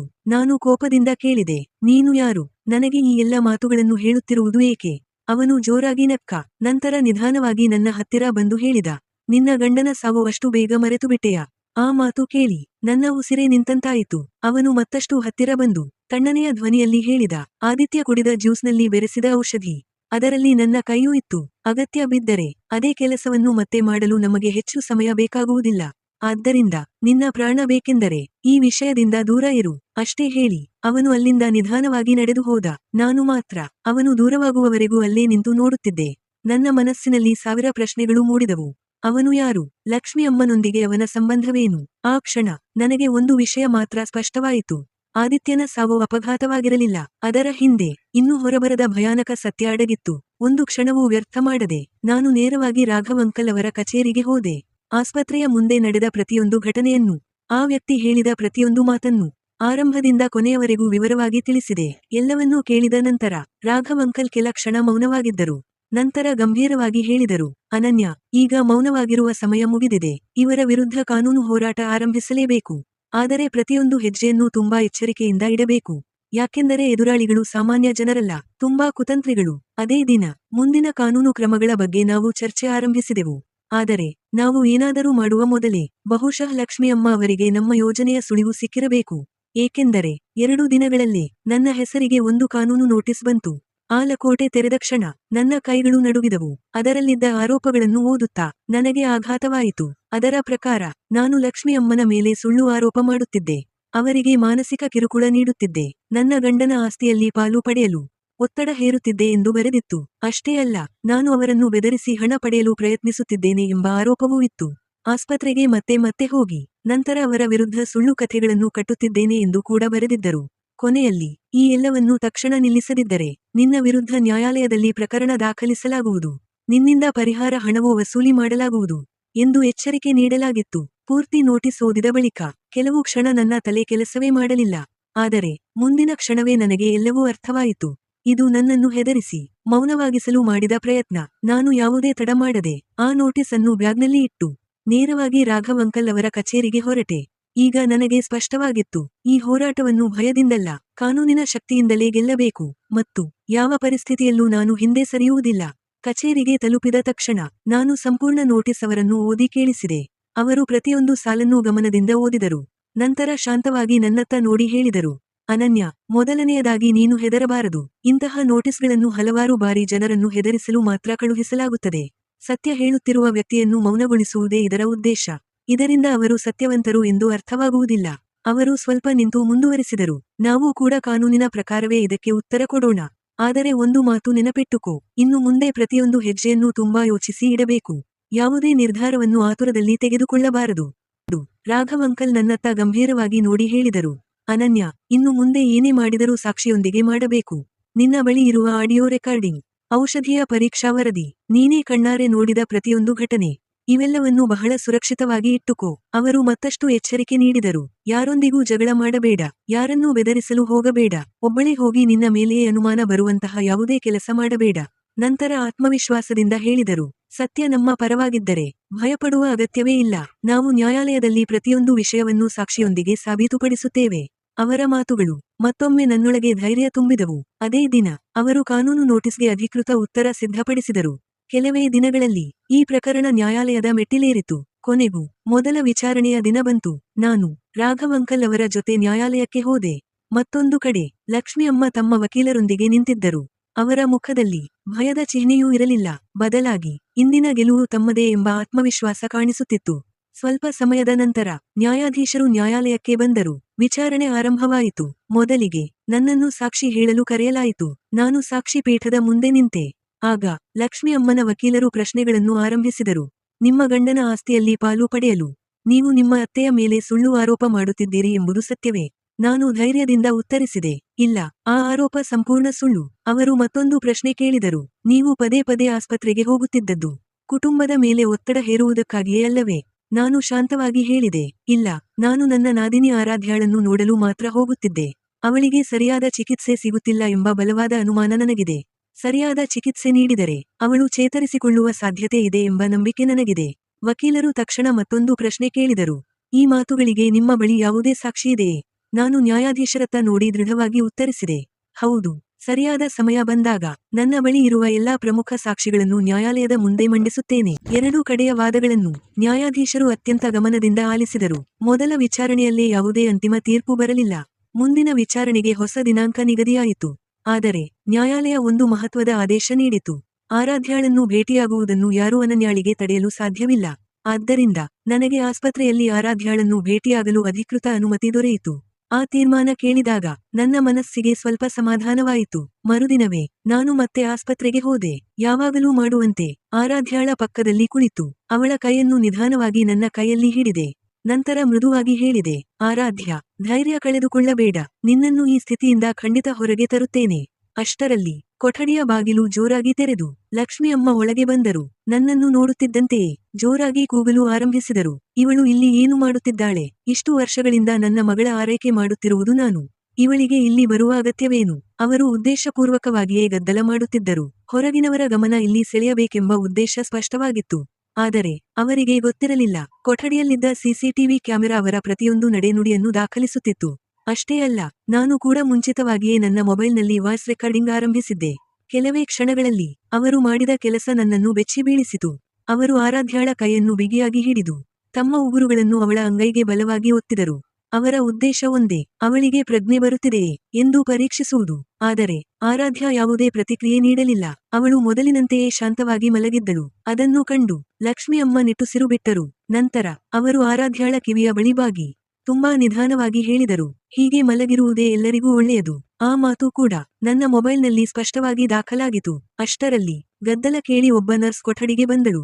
ಅವಳು ಆಶ್ಚರ್ಯದಿಂದ ಕೇಳಿದಳು, ಮ್ಯಾಡಮ್, ಇಲ್ಲಿ ಏನಾಯಿತು? ಏಕೆ ಇಷ್ಟು ಗದ್ದಲ? ಕ್ಷಣಾರ್ಧದಲ್ಲೇ ಲಕ್ಷ್ಮಿ ಅಮ್ಮ ತಮ್ಮ ವರ್ತನೆ ಬದಲಿಸಿಕೊಂಡರು. ನಗುವಿನ ಮುಖ ತಂದು ಹೇಳಿದರು, ಏನೂ ಇಲ್ಲ, ನನ್ನ ಮಗಳನ್ನು ನೋಡಲು ಬಂದಿದ್ದೆ. ಅವಳ ಬಗ್ಗೆ ನನಗೆ ತುಂಬಾ ಚಿಂತೆಯಿದೆ. ನರ್ಸ್ ಆರಾಧ್ಯಾಳನ್ನು ಪರೀಕ್ಷಿಸಿ ಹೇಳಿದಳು, ಇವರ ಆರೋಗ್ಯದಲ್ಲಿ ಈಗಾಗಲೇ ಯಾವುದೇ ಬದಲಾವಣೆ ಕಾಣುತ್ತಿಲ್ಲ. ಆ ಮಾತು ಕೇಳಿದ ಕೂಡಲೇ ಲಕ್ಷ್ಮಿ ಅಮ್ಮ ಆರಾಧ್ಯಾಳತ್ತ ನೋಡುತ್ತಾ ಬಹಳ ನಿಧಾನವಾಗಿ ಹೇಳಿದರು, ಒಳ್ಳೆಯದೇ, ಇನ್ನೂ ಪ್ರಜ್ಞೆ ಬಂದಿಲ್ಲ. ನಿನಗೆ ಯಾವ ಸತ್ಯವೂ ನೆನಪಾಗಬಾರದು. ಅಷ್ಟೇ ಹೇಳಿ ಲಕ್ಷ್ಮಿ ಅಮ್ಮ ಕೊಠಡಿಯಿಂದ ಹೊರಗೆ ನಡೆದು ಹೋದರು. ಆದರೆ ಅವರಿಗೆ ತಿಳಿಯದ ಒಂದು ವಿಷಯ ಇತ್ತು. ಅವರು ಹೇಳಿದ ಪ್ರತಿಯೊಂದು ಮಾತು ನನ್ನ ಮೊಬೈಲ್ನಲ್ಲಿ ಸ್ಪಷ್ಟವಾಗಿ ದಾಖಲಾಗಿತ್ತು. ಈಗ ನನ್ನ ಕೈಗೆ ಮತ್ತೊಂದು ಮಹತ್ವದ ಸಾಕ್ಷಿ ಸಿಕ್ಕಿತ್ತು. ಸ್ವಲ್ಪ ಹೊತ್ತು ನಾನು ಆರಾಧ್ಯಾಳ ಪಕ್ಕದಲ್ಲೇ ಕುಳಿತಿದ್ದೆ. ಅವಳ ಕೈ ಹಿಡಿದು ಮನಸ್ಸಿನಲ್ಲೇ ಒಂದು ಮಾತು ಹೇಳಿದೆ, ಇನ್ನೇನು ಸ್ವಲ್ಪ ದಿನ ಸತ್ಯವೇ ಗೆಲ್ಲುತ್ತದೆ. ಆ ನಂತರ ನಾನು ಅಲ್ಲಿಂದ ಹೊರಟೆ. ಈಗ ನನ್ನ ಬಳಿ ಲಕ್ಷ್ಮಿ ಅಮ್ಮನ ವಿರುದ್ಧ ಹಲವಾರು ಬಲವಾದ ಸಾಕ್ಷಿಗಳಿದ್ದವು. ಒಂದು ದಿನ ಸತ್ಯ ಖಂಡಿತ ಹೊರಬರುತ್ತದೆ ಎಂಬ ನಂಬಿಕೆ ಇನ್ನಷ್ಟು ಗಟ್ಟಿಯಾಯಿತು. ಕೆಲವು ದಿನಗಳ ನಂತರ ಎರಡನೇ ವಿಚಾರಣೆಯ ದಿನವೂ ಬಂದಿತು. ನಾನು ರಾಘವ್ ಅಂಕಲ್ ಅವರೊಂದಿಗೆ ನ್ಯಾಯಾಲಯಕ್ಕೆ ಹೋದೆ. ಈ ಬಾರಿ ಅವರು ಒಂದೊಂದೇ ಸಾಕ್ಷಿಯನ್ನು ನ್ಯಾಯಾಧೀಶರ ಮುಂದೆ ಮಂಡಿಸಿದರು. ಮೊದಲು ನನ್ನ ಮೊಬೈಲ್ನಲ್ಲಿದ್ದ ಆಡಿಯೋ ರೆಕಾರ್ಡಿಂಗ್, ನಂತರ ಔಷಧಿಗಳ ಪರೀಕ್ಷಾ ವರದಿ, ಅದರ ಜೊತೆಗೆ ಇತರೆ ವೈದ್ಯಕೀಯ ದಾಖಲೆಗಳು ಮತ್ತು ಅಗತ್ಯ ದಾಖಲೆಗಳನ್ನು ಸಲ್ಲಿಸಿದರು. ಎರಡೂ ಕಡೆಯ ವಕೀಲರು ತಮ್ಮ ವಾದ ಮಂಡಿಸಿದರು. ಎಲ್ಲವನ್ನೂ ಶಾಂತವಾಗಿ ಆಲಿಸಿದ ಬಳಿಕ ನ್ಯಾಯಾಧೀಶರು ಮಹತ್ವದ ಆದೇಶ ನೀಡಿದರು. ಈ ಪ್ರಕರಣದಲ್ಲಿ ಈಗ ಅತ್ಯಂತ ಮುಖ್ಯವಾದುದು ಆರಾಧ್ಯಾಳ ಜೀವ ಮತ್ತು ಸರಿಯಾದ ಚಿಕಿತ್ಸೆ. ಆದ್ದರಿಂದ ಸ್ವತಂತ್ರ ತಜ್ಞ ವೈದ್ಯರ ತಂಡ ಅವಳನ್ನು ಮರುಪರಿಶೀಲಿಸಬೇಕು. ಅವರ ವರದಿಯನ್ನು ನೇರವಾಗಿ ನ್ಯಾಯಾಲಯಕ್ಕೆ ಸಲ್ಲಿಸಬೇಕು. ಅವರು ಮತ್ತೊಂದು ಸ್ಪಷ್ಟ ಸೂಚನೆ ನೀಡಿದರು, ಆರಾಧ್ಯಾಳನ್ನು ಭೇಟಿಯಾಗುವುದನ್ನು ಅನನ್ಯಾಳಿಗೆ ಯಾರೂ ತಡೆಯಬಾರದು. ಆ ಆದೇಶವನ್ನು ಉಲ್ಲಂಘಿಸಿದರೆ ಕಾನೂನು ಕ್ರಮ ಕೈಗೊಳ್ಳಲಾಗುವುದು. ಆ ಮಾತು ಕೇಳಿದ ಕ್ಷಣ ನನ್ನ ಮನಸ್ಸಿಗೆ ಹೊಸ ಧೈರ್ಯ ಸಿಕ್ಕಿತು. ಈಗ ಆರಾಧ್ಯಾಳಿಗೆ ನಿಜವಾದ ಚಿಕಿತ್ಸೆ ಸಿಗಲಿದೆ, ಸತ್ಯವು ನಿಧಾನವಾಗಿ ಹೊರಬರಲಿದೆ ಎಂಬ ನಂಬಿಕೆ ಮೂಡಿತು. ನ್ಯಾಯಾಲಯದಿಂದ ಹೊರಬಂದ ತಕ್ಷಣ ನಾನು ರಾಘವ್ ಅಂಕಲ್ ಅವರೊಂದಿಗೆ ಮಾತನಾಡಿದೆ. ಅವರ ಸಹಾಯದಿಂದ ಹೊಸ ವೈದ್ಯರ ತಂಡವನ್ನು ಮತ್ತೆ ಆಸ್ಪತ್ರೆಗೆ ಕರೆಸಲಾಯಿತು. ಅವರು ಆರಾಧ್ಯಾಳ ಸಂಪೂರ್ಣ ಪರೀಕ್ಷೆಯನ್ನು ಮತ್ತೊಮ್ಮೆ ನಡೆಸಿದರು. ಹಳೆಯ ಎಲ್ಲಾ ವೈದ್ಯಕೀಯ ದಾಖಲೆಗಳನ್ನು ಪರಿಶೀಲಿಸಿದರು. ನಂತರ ಸರಿಯಾದ ಚಿಕಿತ್ಸೆಯನ್ನು ತಕ್ಷಣ ಆರಂಭಿಸಿದರು. ನಾನು ಪ್ರತಿದಿನ ಆಸ್ಪತ್ರೆಗೆ ಹೋಗುತ್ತಿದ್ದೆ. ಅವಳ ಪಕ್ಕದಲ್ಲಿ ಕುಳಿತು ಅವಳೊಂದಿಗೆ ಮಾತನಾಡುತ್ತಿದ್ದೆ. ಅವಳ ಕೈ ಹಿಡಿದು ಧೈರ್ಯ ತುಂಬುತ್ತಿದ್ದೆ. ಮನಸ್ಸಿನಲ್ಲಿ ಒಂದೇ ಪ್ರಾರ್ಥನೆ, ದೇವರೇ, ಅವಳು ಬೇಗ ಗುಣಮುಖಳಾಗಲಿ. ದಿನಗಳು ಕಳೆಯುತ್ತಾ ಹೋದವು. ಹೊಸ ಚಿಕಿತ್ಸೆಯ ಪರಿಣಾಮ ನಿಧಾನವಾಗಿ ಕಾಣಿಸತೊಡಗಿತು. ಒಂದು ದಿನ ಹಠಾತ್ತನೆ ಆರಾಧ್ಯಾಳ ಬೆರಳುಗಳು ತುಂಬಾ ನಿಧಾನವಾಗಿ ಚಲಿಸಿದವು. ಅದನ್ನು ನೋಡಿ ವೈದ್ಯರ ಮುಖದಲ್ಲೂ ಸಂತೋಷ ಮೂಡಿತು. ಇನ್ನು ಕೆಲವು ದಿನಗಳ ನಂತರ ಬಹಳ ನಿಧಾನವಾಗಿ ಆರಾಧ್ಯ ತನ್ನ ಕಣ್ಣುಗಳನ್ನು ತೆರೆದಳು. ನಾನು ಆರಾಧ್ಯಾಳ ಹಾಸಿಗೆಯ ಪಕ್ಕದಲ್ಲೇ ಕುಳಿತಿದ್ದೆ. ಅವಳು ತುಂಬಾ ಕಷ್ಟಪಟ್ಟು ನಿಧಾನವಾಗಿ ಕಣ್ಣು ತೆರೆದು ನನ್ನತ್ತ ನೋಡಿದಳು. ಅವಳ ತುಟಿಗಳು ಸ್ವಲ್ಪ ಅಲುಗಾಡಿದವು. ಬಹಳ ನಿಧಾನವಾದ ಧ್ವನಿಯಲ್ಲಿ ಒಂದೇ ಒಂದು ಪದ ಹೇಳಿದಳು, ಅತ್ತಿಗೆ. ಆ ಒಂದು ಮಾತು ಕೇಳಿದ ಕ್ಷಣ ನನ್ನ ಕಣ್ಣಲ್ಲಿ ಸಂತೋಷದ ಕಣ್ಣೀರು ತುಂಬಿತು. ನಾನು ತಕ್ಷಣ ಅವಳ ಕೈಯನ್ನು ಬಿಗಿಯಾಗಿ ಹಿಡಿದು ಹೇಳಿದೆ, ಇನ್ನು ನೀನು ಸುರಕ್ಷಿತವಾಗಿದ್ದೀಯಾ? ನಿನ್ನನ್ನು ಮತ್ತೆ ಈ ಸ್ಥಿತಿಗೆ ಬರಲು ನಾನು ಎಂದಿಗೂ ಬಿಡುವುದಿಲ್ಲ. ಸ್ವಲ್ಪ ಹೊತ್ತಿನ ನಂತರ ಆರಾಧ್ಯ ತನ್ನ ಕೈಯಿಂದ ಗೋಡೆಯ ಮೇಲಿದ್ದ ಗಡಿಯಾರದ ಕಡೆ ನಿಧಾನವಾಗಿ ಸೂಚನೆ ಕೊಟ್ಟಳು. ಮೊದಲಿಗೆ ನನಗೆ ಅರ್ಥವಾಗಲಿಲ್ಲ. ಅವಳು ಮತ್ತೊಮ್ಮೆ ಅದೇ ಕಡೆ ತೋರಿಸಿದಳು. ನಾನು ಗಡಿಯಾರದ ಹತ್ತಿರ ಹೋಗಿ ಅದರ ಹಿಂದಕ್ಕೆ ಕೈ ಹಾಕಿದೆ. ಅಲ್ಲಿ ಒಂದು ಪುಟ್ಟ ರಹಸ್ಯ ಕ್ಯಾಮೆರಾ ಅಡಗಿಸಿಟ್ಟಿತ್ತು. ಅದು ಎಷ್ಟು ಚಿಕ್ಕದಾಗಿತ್ತೆಂದರೆ ಯಾರ ಕಣ್ಣಿಗೂ ಸುಲಭವಾಗಿ ಬೀಳುವುದಿಲ್ಲ. ನಾನು ಅದನ್ನು ಎಚ್ಚರಿಕೆಯಿಂದ ತೆಗೆದು ನನ್ನ ಬಳಿ ಇಟ್ಟುಕೊಂಡೆ. ನಂತರ ಆರಾಧ್ಯ ನಿಧಾನವಾಗಿ ಸತ್ಯ ಹೇಳಲು ಆರಂಭಿಸಿದಳು. ಅತ್ತಿಗೆ, ಈ ಕ್ಯಾಮೆರಾದಲ್ಲೇ ಎಲ್ಲ ಸತ್ಯ ಇದೆ. ನನಗೆ ಸಂಪೂರ್ಣ ಪ್ರಜ್ಞೆ ಹೋಗುವ ಮುಂಚೆಯೇ ಇದನ್ನು ಇಲ್ಲಿ ಅಡಗಿಸಿದ್ದೆ. ಇದರಲ್ಲಿ ಲಕ್ಷ್ಮಿ ಅಮ್ಮ ಮಾಡಿದ ಅನೇಕ ಕೆಲಸಗಳು ದಾಖಲಾಗಿವೆ. ಈ ವಿಡಿಯೋಗಳೇ ಇಷ್ಟು ವರ್ಷ ಏನಾಗುತ್ತಿತ್ತೆಂಬುದನ್ನು ಸಾಬೀತುಪಡಿಸುತ್ತವೆ. ಅವಳು ಸ್ವಲ್ಪ ವಿರಾಮ ತೆಗೆದುಕೊಂಡು ಮತ್ತೆ ಮಾತನಾಡಲು ಆರಂಭಿಸಿದಳು. ಅಪ್ಪನ ಸಾವು ಅಪಘಾತ ಅಲ್ಲ ಎಂಬ ಅನುಮಾನ ನನಗೆ ಮೊದಲಿನಿಂದಲೇ ಇತ್ತು. ಅದರ ಹಿಂದೆ ದೊಡ್ಡ ಸಂಚು ಇದೆ ಅನ್ನಿಸುತ್ತಿತ್ತು. ಒಂದು ದಿನ ಆದಿತ್ಯ ಮನೆಗೆ ಹೊರಗೆ ಹೋಗಿದ್ದ. ನಾನು ನನ್ನ ಕೊಠಡಿಗೆ ಹೋಗುತ್ತಿದ್ದಾಗ ಅಲ್ಲಿಂದ ನಿಧಾನವಾದ ಮಾತುಗಳು ಕೇಳಿಬಂದವು. ನಾನು ಸುಮ್ಮನೆ ನಿಂತು ನೋಡಿದೆ. ಅಲ್ಲಿ ಲಕ್ಷ್ಮಿ ಅಮ್ಮ ಇಬ್ಬರು ಅಪರಿಚಿತ ಯುವಕರೊಂದಿಗೆ ಮಾತನಾಡುತ್ತಿದ್ದರು. ನಾನು ಯಾರಿಗೂ ಗೊತ್ತಾಗದಂತೆ ಅಡಗಿಕೊಂಡು ಅವರ ಮಾತುಗಳನ್ನು ಕೇಳ್ತೊಡಗಿದೆ. ಕೆಲವೇ ಕ್ಷಣಗಳಲ್ಲಿ ಅವರು ಹೇಳಿದ ಮಾತುಗಳು ನನ್ನ ರಕ್ತವೇ ಗಟ್ಟಿಯಾಗುವಂತೆ ಮಾಡಿತು. ಅವರಲ್ಲಿ ಒಬ್ಬ ನಗುತ್ತಾ ಹೇಳಿದ, ಅವರ ತಂದೆಯನ್ನು ಹೇಗೆ ದಾರಿಯಿಂದ ತೆಗೆದೆವೋ ಅದೇ ರೀತಿ ಈ ಅಣ್ಣ ತಂಗಿಯನ್ನು ಒಂದು ದಿನ ಮುಗಿಸಿಬಿಡೋಣ. ಅದಕ್ಕೆ ಲಕ್ಷ್ಮಿ ಅಮ್ಮ ಶಾಂತವಾಗಿ ಉತ್ತರಿಸಿದರು, ಈಗ ಬೇಡ, ಇನ್ನೂ ಸ್ವಲ್ಪ ಸಮಯ ಕಾಯಿರಿ. ಇಬ್ಬರೂ ಈಗಾಗಲೇ ನನ್ನ ನಿಯಂತ್ರಣದಲ್ಲಿದ್ದಾರೆ. ತುಂಬಾ ಎಚ್ಚರಿಕೆಯಿಂದ ಹೆಜ್ಜೆ ಇಡಬೇಕು. ಯಾರಿಗೂ ನಮ್ಮ ಮೇಲೆ ಅನುಮಾನ ಬರಬಾರದು. ಆಗ ಈ ಸಂಪೂರ್ಣ ಆಸ್ತಿ ನಮ್ಮ ಕೈಗೆ ಬರುತ್ತದೆ. ನಂತರ ಅವರು ಆ ಇಬ್ಬರತ್ತ ನೋಡಿ ಹೇಳಿದರು, ನೀವೇ ನನ್ನ ನಿಜವಾದ ಮಕ್ಕಳು. ಈ ಎಲ್ಲವೂ ಕೊನೆಗೆ ನಿಮ್ಮದಾಗಲಿದೆ. ಇದು ಎಲ್ಲವೂ ನಿಮ್ಮಿಬ್ಬರದ್ದೇ ಆಗುತ್ತದೆ. ಚಿಂತೆ ಮಾಡಿಕೊಳ್ಳಬೇಡಿ. ನಾನು ಈಗ ಇವರ ಮುಂದೆ ಒಳ್ಳೆಯವಳಂತೆ ನಟಿಸುತ್ತಿದ್ದೇನೆ ಅಷ್ಟೇ. ನಿಜ ಹೇಳಬೇಕೆಂದರೆ ಇವರನ್ನು ನಾನು ಎಷ್ಟು ದ್ವೇಷಿಸುತ್ತೇನೆ ಎಂಬುದು ನಿಮಗೆ ಚೆನ್ನಾಗಿಯೇ ಗೊತ್ತು. ಸರಿಯಾದ ಸಮಯ ಬಂದಾಗ ಈ ಸಂಪೂರ್ಣ ಆಸ್ತಿ ನಿಮ್ಮ ಕೈಗೆ ಬರುತ್ತದೆ. ಅಂದರೆ ಆ ಇಬ್ಬರು ಯುವಕರು ಬೇರೆ ಯಾರೂ ಅಲ್ಲ, ಸಾವಿತ್ರಿಯ ಸ್ವಂತ ಮಕ್ಕಳು. ಇದನ್ನೆಲ್ಲ ಕೇಳುತ್ತಿದ್ದಂತೆ ನಂದಿನಿಯ ಕೈಕಾಲುಗಳು ನಡುಗತೊಡಗಿದವು. ಭಯದಿಂದ ಅವಳ ಕೈಯಲ್ಲಿದ್ದ ಹೂದಾನಿ ಕೆಳಗೆ ಬಿದ್ದು ಒಡೆದು ಹೋಯಿತು. ಆ ಶಬ್ದ ಕೇಳುತ್ತಿದ್ದಂತೆ ಮನೆಯಲ್ಲಿದ್ದ ಎಲ್ಲರೂ ಹೊರಗೆ ಓಡಿಬಂದರು. ಆಗ ಅವರು ನಂದಿನಿಯನ್ನು ಅಲ್ಲೇ ನಿಂತಿರುವುದನ್ನು ನೋಡಿದರು. ಅಷ್ಟರಲ್ಲೇ ಅವರು ನಂದಿನಿಯನ್ನು ಹಿಡಿದು ಮೆಟ್ಟಿಲಿನಿಂದ ಕೆಳಕ್ಕೆ ತಳ್ಳಿಬಿಟ್ಟರು. ಅವಳ ತಲೆಗೆ ಭಾರಿ ಪೆಟ್ಟು ಬಿದ್ದು ರಕ್ತ ಹರಿಯತೊಡಗಿತು. ತಕ್ಷಣವೇ ಅವಳನ್ನು ಆಸ್ಪತ್ರೆಗೆ ದಾಖಲಿಸಲಾಯಿತು. ಆದರೆ ಗಾಯ ಗಂಭೀರವಾಗಿದ್ದರಿಂದ ಅವಳು ಕೋಮಾಗೆ ಜಾರಿಬಿಟ್ಟಳು. ಕಾಲ ಕಳೆದಂತೆ ನಂದಿನಿಗೆ ಹೊರಗಿನ ಶಬ್ದಗಳು ನಿಧಾನವಾಗಿ ಕೇಳಿಸತೊಡಗಿದವು. ಸುತ್ತಮುತ್ತ ನಡೆಯುವ ಕೆಲವು ಸಂಗತಿಗಳು ಅವಳಿಗೆ ಅರ್ಥವಾಗತೊಡಗಿದವು. ಆಗ ಯಾರೋ ಉದ್ದೇಶಪೂರ್ವಕವಾಗಿ ತನ್ನನ್ನು ಈ ಸ್ಥಿತಿಯಲ್ಲೇ ಇರಿಸಲು ಪ್ರಯತ್ನಿಸುತ್ತಿದ್ದಾರೆ ಎಂಬುದು ಅವಳಿಗೆ ತಿಳಿಯಿತು. ತಾನು ಸತ್ಯ ಹೇಳಬಾರದು ಎನ್ನುವುದಕ್ಕಾಗಿ ಸರಿಯಾದ ಚಿಕಿತ್ಸೆಯನ್ನು ನೀಡುತ್ತಿಲ್ಲ ಎಂಬ ಅನುಮಾನವೂ ಗಟ್ಟಿಯಾಯಿತು. ಒಂದು ದಿನ ಅವಕಾಶ ಸಿಕ್ಕಾಗ ಯಾರಿಗೂ ಗೊತ್ತಾಗದಂತೆ ಒಂದು ಚಿಕ್ಕ ರಹಸ್ಯ ಕ್ಯಾಮೆರಾವನ್ನು ಅಡಗಿಸಿಟ್ಟಳು. ಒಂದು ದಿನ ಇದೇ ಎಲ್ಲಾ ಸತ್ಯವನ್ನು ಬಹಿರಂಗಪಡಿಸುತ್ತದೆ ಎಂಬ ನಂಬಿಕೆ ಅವಳಿಗಿತ್ತು. ಅವಳ ಮಾತುಗಳನ್ನೆಲ್ಲ ಕೇಳಿದ ನಂತರ ನಾನು ಭಾವುಕರಾಗಿ ಅವಳನ್ನು ಅಪ್ಪಿಕೊಂಡೆ. ನಾನು ನಿಧಾನವಾಗಿ ಹೇಳಿದೆ, ನಂದಿನಿ, ಇನ್ನು ಭಯಪಡುವ ಅಗತ್ಯವೇ ಇಲ್ಲ. ಸತ್ಯವನ್ನು ಯಾರೂ ಶಾಶ್ವತವಾಗಿ ಮರೆಮಾಡಲು ಸಾಧ್ಯವಿಲ್ಲ. ನಿನಗೆ ನ್ಯಾಯ ಸಿಗುವವರೆಗೂ ನಾನು ನಿನ್ನ ಜೊತೆಯಲ್ಲೇ ಇರುತ್ತೇನೆ. ಮುಂದಿನ ವಿಚಾರಣೆಯ ದಿನ ರಾಘವ್ ಅಂಕಲ್ ಆ ರಹಸ್ಯ ಕ್ಯಾಮೆರಾ ಮತ್ತು ಅದರಲ್ಲಿ ದಾಖಲಾಗಿದ್ದ ಎಲ್ಲಾ ವಿಡಿಯೋಗಳನ್ನು ನ್ಯಾಯಾಲಯದ ಮುಂದೆ ಸಲ್ಲಿಸಿದರು. ನಂತರ ನಂದಿನಿಯ ಆತ್ಮೀಯ ಸ್ನೇಹಿತೆಯನ್ನು ಸಾಕ್ಷಿಯಾಗಿ ಕರೆಯಲಾಯಿತು. ಅವಳು ನ್ಯಾಯಾಲಯದಲ್ಲಿ ನಡೆದಿದ್ದ ಪ್ರತಿಯೊಂದು ಘಟನೆಯನ್ನು ಧೈರ್ಯವಾಗಿ ವಿವರಿಸಿದಳು. ಅದರ ನಂತರ ಆಸ್ಪತ್ರೆಯ ನರ್ಸ್ ಕೂಡ ಸಾಕ್ಷ್ಯ ನೀಡಿದಳು. ನಂದಿನಿಯ ಚಿಕಿತ್ಸೆಯಲ್ಲಿ ಉದ್ದೇಶಪೂರ್ವಕವಾಗಿ ನಿರ್ಲಕ್ಷ್ಯ ವಹಿಸಲಾಗುತ್ತಿತ್ತು ಎಂದು ಅವಳು ಸ್ಪಷ್ಟವಾಗಿ ಹೇಳಿದಳು. ನ್ಯಾಯಾಧೀಶರು ವಿಡಿಯೋ ದಾಖಲೆಗಳು, ವೈದ್ಯಕೀಯ ವರದಿಗಳು ಹಾಗೂ ಇತರೆ ಎಲ್ಲಾ ಸಾಕ್ಷ್ಯಗಳನ್ನು ಅತ್ಯಂತ ಎಚ್ಚರಿಕೆಯಿಂದ ಪರಿಶೀಲಿಸಿದರು. ಕೆಲವೇ ಕ್ಷಣಗಳಲ್ಲಿ ಇಡೀ ನ್ಯಾಯಾಲಯದಲ್ಲಿ ಗಾಢ ಮೌನ ಆವರಿಸಿತು. ಎಲ್ಲರ ಕಣ್ಣುಗಳು ನ್ಯಾಯಾಧೀಶರತ್ತ ನೆಟ್ಟಿದ್ದವು, ಏಕೆಂದರೆ ಮುಂದಿನ ಕ್ಷಣದಲ್ಲಿ ಹೊರಬರುವ ತೀರ್ಪು ಹಲವರ ಜೀವನವನ್ನೇ ಬದಲಾಯಿಸಬಹುದಾಗಿತ್ತು. ಅದಾದ ಬಳಿಕ ನ್ಯಾಯಾಧೀಶರು ತಮ್ಮ ತೀರ್ಪನ್ನು ಪ್ರಕಟಿಸುತ್ತಾ ಹೇಳಿದರು, ನ್ಯಾಯಾಲಯದ ಮುಂದೆ ಮಂಡಿಸಲಾದ ಎಲ್ಲಾ ಸಾಕ್ಷ್ಯಗಳು, ವೈದ್ಯಕೀಯ ವರದಿಗಳು ಹಾಗೂ ಸಾಕ್ಷಿದಾರರ ಹೇಳಿಕೆಗಳನ್ನು ಪರಿಶೀಲಿಸಿದ ನಂತರ ಈ ಪ್ರಕರಣದಲ್ಲಿ ಸತ್ಯವನ್ನು ಉದ್ದೇಶಪೂರ್ವಕವಾಗಿ ಮರೆಮಾಚುವ ಪ್ರಯತ್ನ ನಡೆದಿರುವುದು ಸ್ಪಷ್ಟವಾಗಿದೆ. ಆದ್ದರಿಂದ ನ್ಯಾಯಾಲಯ ಈ ಕೆಳಗಿನಂತೆ ತೀರ್ಪು ನೀಡುತ್ತದೆ. ಲಕ್ಷ್ಮಿ ಅಮ್ಮ, ಆಕೆಯ ಇಬ್ಬರು ಪುತ್ರರು ಹಾಗೂ ಈ ಸಂಚಿನಲ್ಲಿ ಅವರಿಗೆ ಸಹಕರಿಸಿದ ಎಲ್ಲರೂ ಮೋಸ, ಆಸ್ತಿ ಕಬಳಿಸುವ ಸಂಚು, ಆದಿತ್ಯ ಮತ್ತು ಅವರ ತಂದೆಯ ಸಾವಿಗೆ ಕಾರಣವಾದ ಅಪರಾಧ, ಹಾಗೆಯೇ ಆರಾಧ್ಯಾಳಿಗೆ ಉದ್ದೇಶಪೂರ್ವಕವಾಗಿ ಸರಿಯಾದ ಚಿಕಿತ್ಸೆ ದೊರೆಯದಂತೆ ಮಾಡಿದ ಗಂಭೀರ ಆರೋಪಗಳಲ್ಲಿ ತಪ್ಪಿತಸ್ಥರು ಎಂದು ನ್ಯಾಯಾಲಯ ಘೋಷಿಸುತ್ತದೆ. ಆದ್ದರಿಂದ ಲಕ್ಷ್ಮಿ ಅಮ್ಮ ಮತ್ತು ಆಕೆಯ ಇಬ್ಬರು ಪುತ್ರರಿಗೆ ಜೀವಾವಧಿ ಶಿಕ್ಷೆ ವಿಧಿಸಲಾಗುತ್ತದೆ. ಇನ್ನೂ ತಲೆಮರೆಸಿಕೊಂಡಿರುವ ಆರೋಪಿಗಳನ್ನು ಶೀಘ್ರದಲ್ಲೇ ಬಂಧಿಸಿ ಅವರ ವಿರುದ್ಧ ಕಾನೂನು ಪ್ರಕಾರ ಕಠಿಣ ಕ್ರಮ ಕೈಗೊಳ್ಳುವಂತೆ ಪೊಲೀಸರಿಗೆ ನಿರ್ದೇಶನ ನೀಡಲಾಗುತ್ತದೆ. ಇದಲ್ಲದೆ ಆರಾಧ್ಯಾಳ ಚಿಕಿತ್ಸೆಯಲ್ಲಿ ಉದ್ದೇಶಪೂರ್ವಕ ನಿರ್ಲಕ್ಷ್ಯ ತೋರಿದ ಸಂಬಂಧಿತ ವೈದ್ಯರ ವೈದ್ಯಕೀಯ ಪರವಾನಗಿಯನ್ನು ತಕ್ಷಣದಿಂದಲೇ ಅಮಾನತುಗೊಳಿಸಲಾಗುತ್ತದೆ. ಅಗತ್ಯವಿರುವ ಮುಂದಿನ ಕಾನೂನು ಕ್ರಮಗಳನ್ನು ಸಹ ಕೈಗೊಳ್ಳಲಾಗುವುದು. ನ್ಯಾಯಾಧೀಶರ ತೀರ್ಪು ಕೇಳುತ್ತಿದ್ದಂತೆಯೇ ನನ್ನ ಕಣ್ಣಲ್ಲಿ ಸಂತಸದ ಕಣ್ಣೀರು ತುಂಬಿತು. ಇಷ್ಟು ದಿನಗಳ ಹೋರಾಟ, ನೋವು ಮತ್ತು ಸತ್ಯಕ್ಕಾಗಿ ನಡೆಸಿದ ಹಠಕ್ಕೆ ಕೊನೆಗೂ ನ್ಯಾಯ ಸಿಕ್ಕಿತ್ತು. ನಾನು ತಕ್ಷಣವೇ ರಾಘವ್ ಅಂಕಲ್ ಅವರತ್ತ ನೋಡಿದೆ. ಅವರು ಸಣ್ಣ ನಗೆಯೊಂದಿಗೆ ತಲೆಯಾಡಿಸಿ, ನ್ಯಾಯ ತಡವಾಗಬಹುದು, ಆದರೆ ಎಂದಿಗೂ ಸೋಲುವುದಿಲ್ಲ ಎಂದು ಹೇಳಿದರು. ಕೆಲವು ತಿಂಗಳುಗಳ ನಂತರ ಆರಾಧ್ಯಾಳ ಆರೋಗ್ಯ ದಿನದಿಂದ ದಿನಕ್ಕೆ ಸುಧಾರಿಸತೊಡಗಿತು. ಸರಿಯಾದ ಚಿಕಿತ್ಸೆ ಮತ್ತು ಆರೈಕೆಯಿಂದ ಅವಳು ಸಂಪೂರ್ಣವಾಗಿ ಚೇತರಿಸಿಕೊಂಡಳು. ಆದಿತ್ಯ ನಮ್ಮೊಂದಿಗಿಲ್ಲ ಎಂಬ ನೋವು ಜೀವನ ಪೂರ್ತಿ ಉಳಿದರೂ ಅವನಿಗಾಗಿ ನಾವು ಹೋರಾಡಿದ ನ್ಯಾಯ ಸಿಕ್ಕಿತು ಎಂಬ ಸಮಾಧಾನ ನಮ್ಮೆಲ್ಲರ ಮನಸ್ಸಿನಲ್ಲಿ ಮೂಡಿತು. ಬಹಳ ದಿನಗಳ ನಂತರ ನಮ್ಮ ಜೀವನದಲ್ಲಿ ಮತ್ತೆ ನೆಮ್ಮದಿ ಮತ್ತು ಸಂತೋಷ ನೆಲೆಸಿತು. ಕತ್ತಲೆಯ ದಿನಗಳು ಕಳೆದು ಹೊಸ ಆಶಯ ಬೆಳಕು ನಮ್ಮ ಕುಟುಂಬದ ಬದುಕನ್ನು ಮತ್ತೆ ಬೆಳಗಿಸಿತು. ಆದಿತ್ಯನ ನೆನಪು ನಮ್ಮ ಹೃದಯಗಳಲ್ಲಿ ಎಂದೆಂದಿಗೂ ಜೀವಂತವಾಗಿಯೇ ಉಳಿಯಿತು. ಇಂತಹ ರೋಚಕ, ಭಾವನಾತ್ಮಕ ಮತ್ತು ಸತ್ಯ ಘಟನೆಗಳಿಂದ ಪ್ರೇರಿತ ಕಥೆಗಳನ್ನು ನೋಡಲು ನಮ್ಮ ಚಾನೆಲ್ ಅನ್ನು ಈಗಲೇ ಸಬ್ಸ್ಕ್ರೈಬ್ ಮಾಡಿ. ಮುಂದಿನ ಅದ್ಭುತ ಕಥೆಯನ್ನು ಮಿಸ್ ಮಾಡಿಕೊಳ್ಳಬೇಡಿ.